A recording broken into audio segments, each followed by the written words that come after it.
is a 1972 Citroen DS, and it's weird. It's not just weird, it's one of the quirkiest cars of all time, with some absolutely bizarre features that are totally crazy and insane, and some amazing innovations that it pioneered that later swept the car industry. It's also French, which adds to the weird factor, and so today I'm going to review the Citroen DS and show you all of the quirkiest cars, quirks, and features. Before I get started, big news, this Citroen DS is currently for sale and it's being auctioned live on Cars and Bids. This has it all, the Frenchness, the quirkiness, of course the famous Hydropneumatic Suspension, and you can buy it on Cars and Bids. So once you finish watching this video, click the link in the description below to visit the live auction for this Citroen DS, where you can bid on it and buy it only on Cars and Bids. All right, time for the quirks and features of one of the quirkiest cars, the Citroen DS. But before I get into all the many weirdnesses, let me give you a little context to help explain why this car is so iconic and well known, and why it's still talked about so much decades after it went out of production. So here's the deal.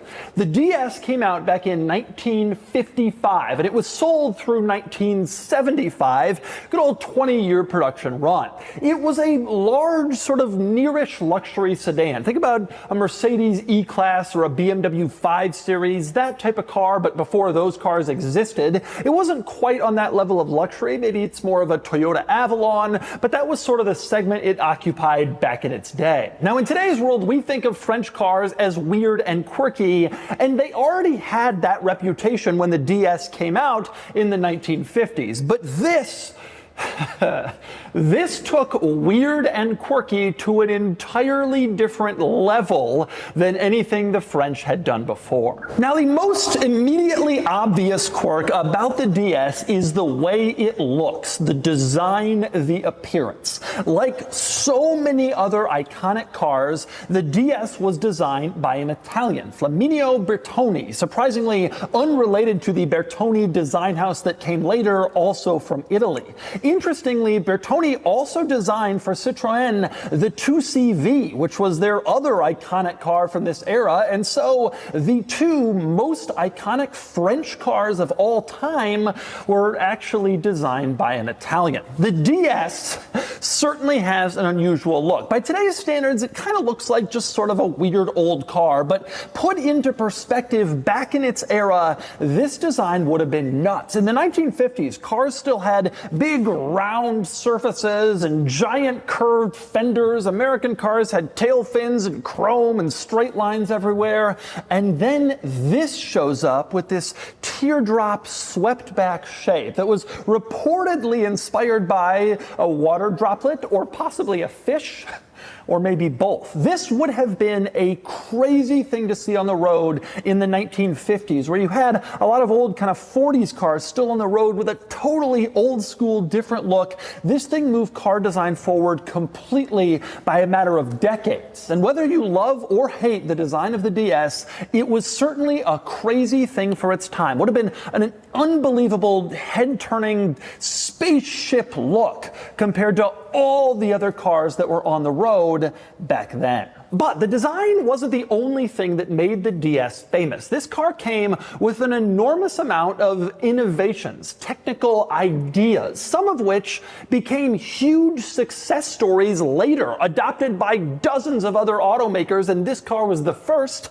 and some of which were totally insane and bizarre. They were laughed at and never used again. But such is life when you're trying to pioneer new ideas, and this car certainly did that. In fact, the teardrop shape itself, which was so alien back then, is now widely used on so many cars, particularly EVs going for a maximum aerodynamic design, the same basic shape of the DS 70 years ago. But the other big idea that this car was famous for was its hydropneumatic suspension. I'm not going to get into all of the technical details, but I will say this was a hydraulic suspension system that allowed the driver of the car to set the suspension height using this little lever in the footwell. And you can see on this lever, there are several different notches, and that corresponded to the various heights of the car. And you can see here, the car is rising up as I am adjusting the lever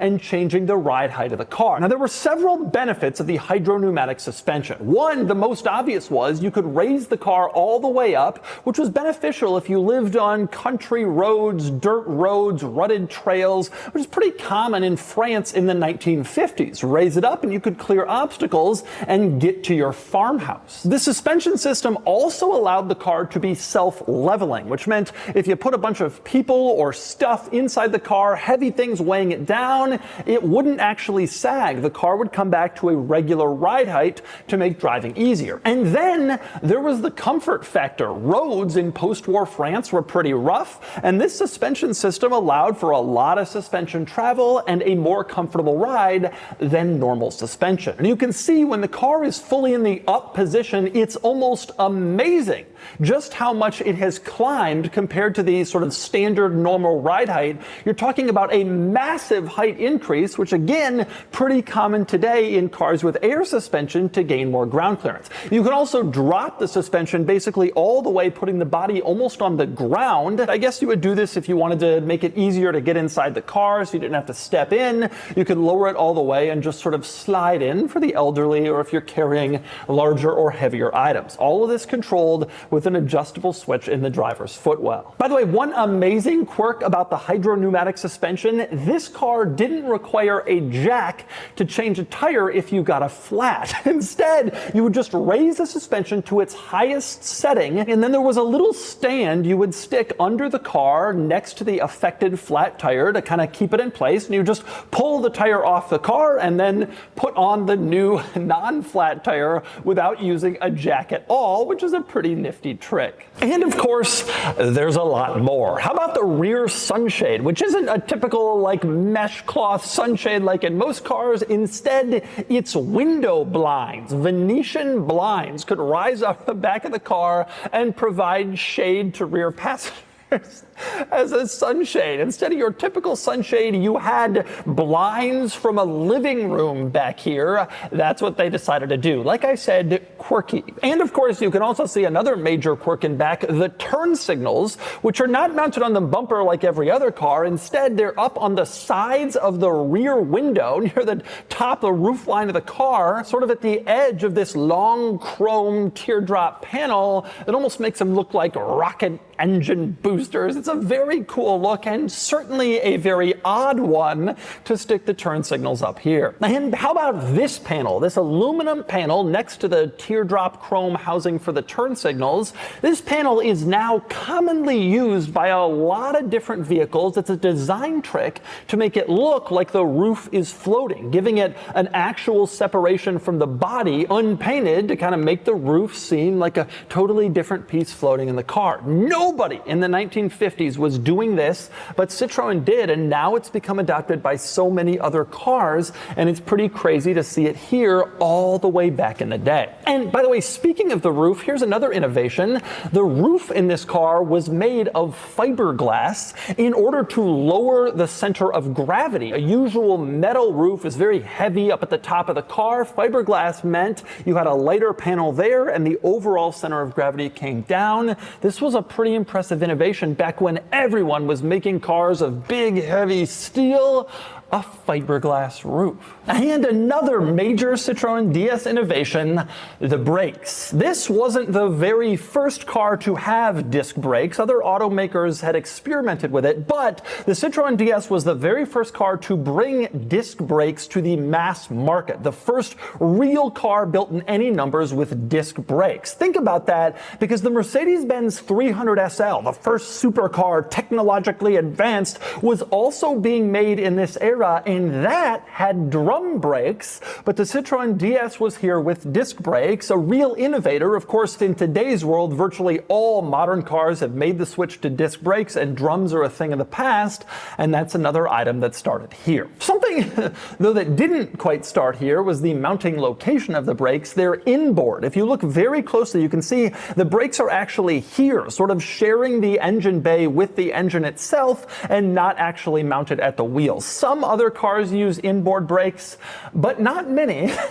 And this was definitely an innovation that didn't really catch on. Speaking of the engine bay, by the way, there's a Citroen DS quirk for you accessing the engine bay. You have a little latch in the driver's footwell, you pull, and then it pops the hood. So you come around to the front, you open it, except it's not opening. And why is that? Did you not pull the latch all the way? It seems like only one latch opened and the other is stuck.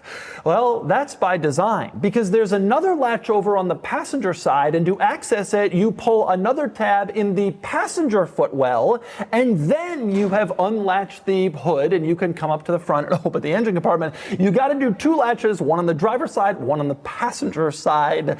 Certainly quirky, another thing that didn't really catch on. Now, one thing you'll notice in this engine compartment, the spare tire is located here, which by modern standards is very quirky, but back in this era, it was actually pretty common. Many cars had their spare tires sharing space with the engine, and in fact, a lot of cars were designed around that, having enough space for the spare tire and the engine bay so they could leave the cargo compartment free for actual cargo. And by the way, since we're talking about the front of the DS, we gotta talk about the headlights. One of the other great innovations of this car was that the headlights would swivel and turn as you turned the steering wheel in the direction that you were turning. Swiveling headlights. This didn't debut when the DS first came out. It came later in the late 1960s, but it was a big innovation. Again, the very first mass market car to have this feature. And the market responded by kind of laughing at the DS, actually. Other cars didn't adopt this feature, and even Citroen dropped it on later models, but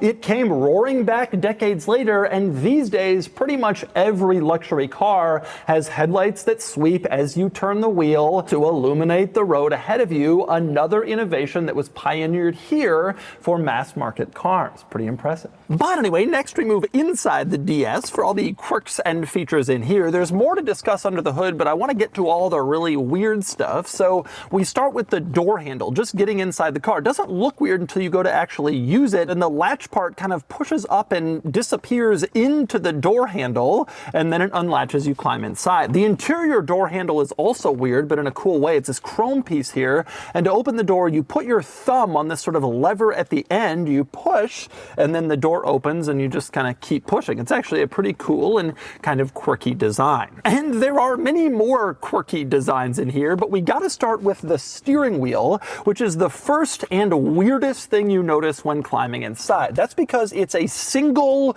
spoke steering wheel that goes from the edge to the middle, and you don't actually have any other spokes around the rest of the wheel like you do in every other vehicle. This is completely bizarre, but Citroen thinks that it's functional. In their idea, you could use this single post to kind of grab on and make a bunch of turns of the wheel. You could do that easier than going hand over hand on the wheel rim or contending with other spokes in the center, and that's what they've done. Actually, I think the weirdest part of this steering wheel is that it is currently straight. This is the dead-on, completely straight position with the single spoke curved off to the side.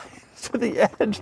It doesn't make any sense at all, but that's what they've decided to do here. A single misaligned spoke steering wheel. And if that's not weird enough, how about the gear shift situation? It's mounted on the top of the steering column, and while the gear shifting is weird, the strangest part is that you use the shift lever to start the ignition. So you put the key in over on the left side of the steering column, and then you push the gear lever all the way to the left where it says engine start, and that starts the engine. The gear lever is also the ignition. And then the gear lever does other weird stuff, because this car has an automated manual transmission that you shift without a clutch pedal on the steering column. So you can see first gear is on the top, and so is reverse along the top, and then 2, 3, and 4 are down below, and neutral is in the middle. And when you're driving this car, you start by sticking it in first, and when it's ready, you shift into second. No clutch pedal, but you have to shift. It's not a fully automatic transmission, and then you go into third and fourth, etc. And when you're at a stoplight, you sit in neutral, which is sort of between the gears. So a manual transmission, but with no clutch pedal, that you shift on the steering column with a shifter that is also the ignition. Didn't I say quirky? And in fact, to me, this strikes me as a little needlessly quirky, not really very innovative, because at the time this car came out, regular automatic transmissions already existed. Ones you just put in drive and you went. And so having this, it was a cool idea, an automated manual, but I think a lot of people who wanted something automated would have just preferred a traditional automatic, which is one of the reasons why this car wasn't a big sales success here in the United States. But anyway, on the subject of quirks, of course, there's more. Let's go on to the steering column stock, starting with this little one. You push it up or down for the turn signals, pretty standard, but you'll notice there's also a little diagram on here, one with a small circle and one with a larger triangle. Those are your two different horns. It's called a town and country horn, and one of them is very loud. You can hear it. And the other one is softer. You can hear it. And the thinking was you would use the softer horn in town to just sort of beep, hey, I'm coming through, bicyclist, I'm here, oh, the light turned green, you didn't notice. But when you were out in the country, you would use the larger, louder horn because you needed to project over longer distances. And so you had both options with your dual note town and country horn. Now, beyond that stock, the rest are actually pretty standard. There's one for windshield wipers, as you can see here. And over on the other side, you have a stock for the headlights. Pretty straightforward, actually. In this vicinity, though, on the subject of bizarre things, there is, of course, another one to mention, and that would be the stopping distance marker. Okay, inside the speedometer, you have a little rotating disc that would actually turn as your speed increased to let you know how long your stopping distance was, give you sort of a general idea based on your speed. So you can see my speed is rising, the stopping distance is changing to let you know how many feet it would be at this speed in order to get the car stopped, which is a crazy thing. Actually kind of a neat idea. I'm not sure how useful it is, how many people actually know how far something is in feet, but it was there letting you know actively your current stopping distance based on your speed. Now actually the gauges in this car are kind of cool. The speedometer, aside from the stopping distance marker, is pretty standard, and so is the tachometer. But over on the left, I really like the idea of a gauge devoted to all the warning lights. So it looks like the rest of the gauge cluster, this circle, but it includes your warning lights and also your turn signals. Now the big red light right in the middle, that was your stop light, and if something was going on with the car, it would turn on sort of like a modern day check engine light to let you know you should stop, pull over, and maybe do some work or take the car to a mechanic. Also in this vicinity, I kind of like the fuel gauge, which you can see is this vertical display here, same with engine temperature, kind of a cool way to display that stuff back in an era where most automakers weren't really doing any cool experimentation with gauges. But anyway, there are still many more quirks in this interior to cover. How about the fact that the rear view mirror is mounted down here low, basically at the base of the windshield, and that was owing to the teardrop shape of the car. If you had mounted it high, the teardrop roof, you wouldn't really been able to see anything out of it, so mounting it low gives you full visibility out the back window. Another result of this car's sort of unusual design is the sun visors. Because the top of this car was sort of curved around, the sun visors couldn't be mounted straight, and so they are perpetually kind of at an angle. The driver's off to the left, the passenger's off to the right, and that meant some of your sun visor coverage just wasn't there, the price you pay for beautiful style. And how about the center switches? You go into the center stack here and you can see there is a switch that is marked G1, which is so nonsensical and cryptic to everybody that they had to actually add a second label to it next to the switch that says hazard lights, because G1 turns on your hazards. Now, next to G1, there is a button that has the sun on it that does not turn on the sun. which you might be forgiven for thinking in this bizarre, quirky car. Instead, that turns on the interior lights that are mounted in the back. You can see back there, they turn on with the push of that button. Also interesting here in the center control stack at the very bottom, I love this sort of abstract work of art that shows whether this lever is putting out cold air or warm air. You can see the warm is much larger than the cold, depending on the placement of the lever. They didn't really have to make it sort of angled like this. They could have done a much more traditional diagram, but they didn't. So you have sort of these two esoteric shapes, almost looks like art at the base of your center control stack. And how about the footwell where you can see the pedals? The parking brake has the Citroen logo on it. The regular brake is just a circle in the floor. Are you understanding how quirky this car is yet? And next we move on to the back seat in the Citroën DS, which is shockingly roomy. I say shockingly, that might be a surprise for you because I said this is a full-size, larger sedan. I'm not surprised that I have good room for my legs, my knees. I'm surprised I have room for my head, given the car's teardrop shape. The sort of tapering roofline you would think would rob headroom from rear seat passengers, but actually the tapering roofline is kind of a trick. It looks like a teardrop shape when you look at it from the side, but if you look from behind, you can see the teardrop actually makes sort of an arch in the back, and that's where the real roof inside the car is, the ceiling, and that allows for better rear seat headroom while still maintaining the teardrop shape on the side of the car. It's a pretty neat visual and design trick. Now, other than that stuff, like all cars from the 50s, 60s, 70s, the back seat is nothing special. You basically just have a bench back here. You're lucky to have seat belts, and you do have an ashtray mounted on the back of the front passenger seat because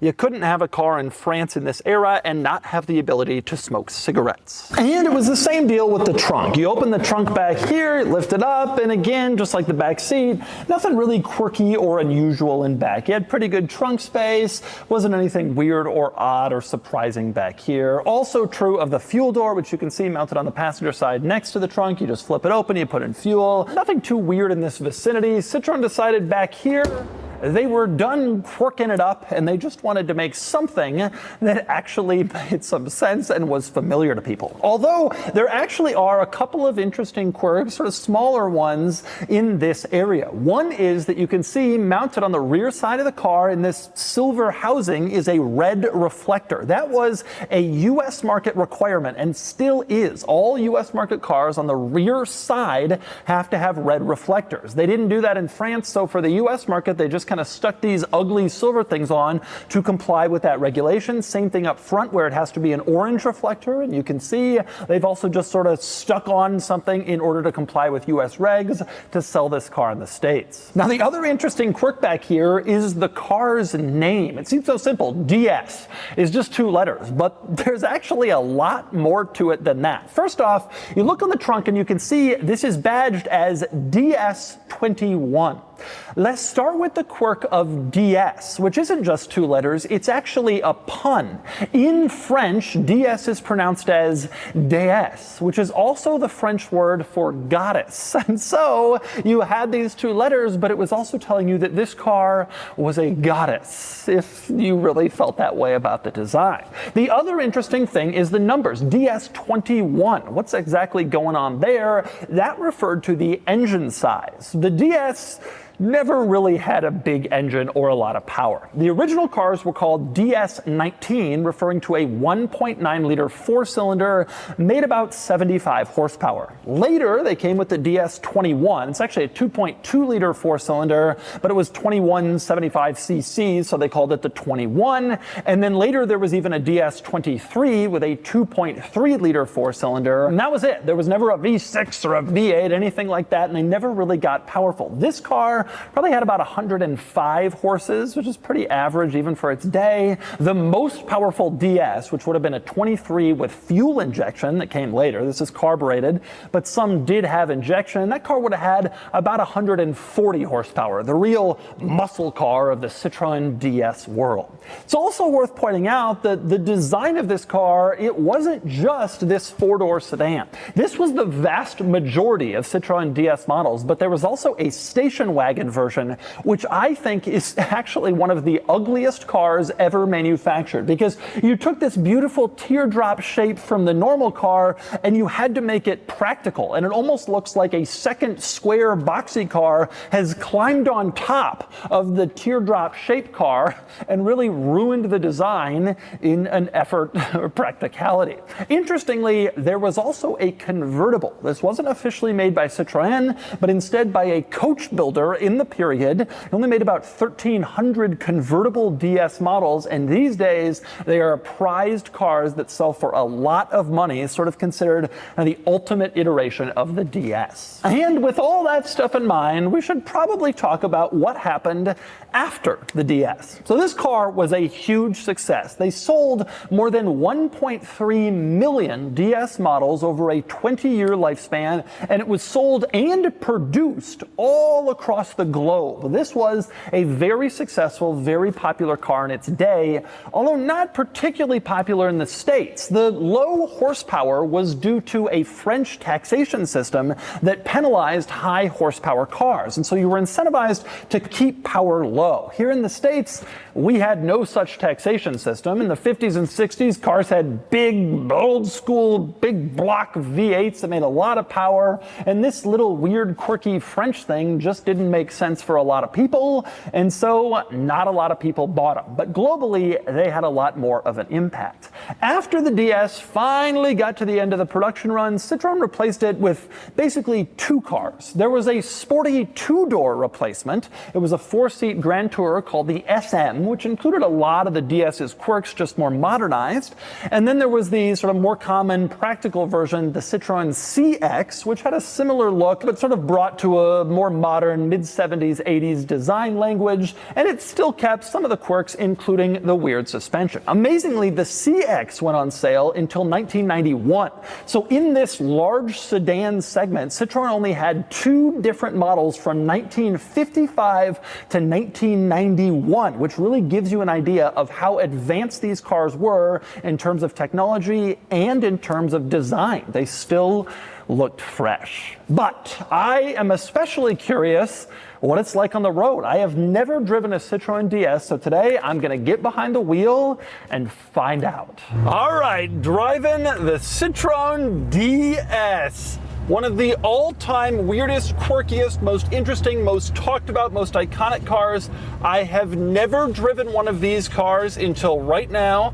I have always wanted to, and I have never done it, and here I go, shifting gears with a clutchless manual on the column. I am always amazed with cars from this era. This isn't that old. The 70s wasn't that long ago. And I'm always amazed at the differences in quality and in what we put up with. You know, what we put up with back then, not that long ago. Shifting gears on the column and the carbureted car, it's so slow, it's so underpowered. It is an interesting driving experience, that much is for sure.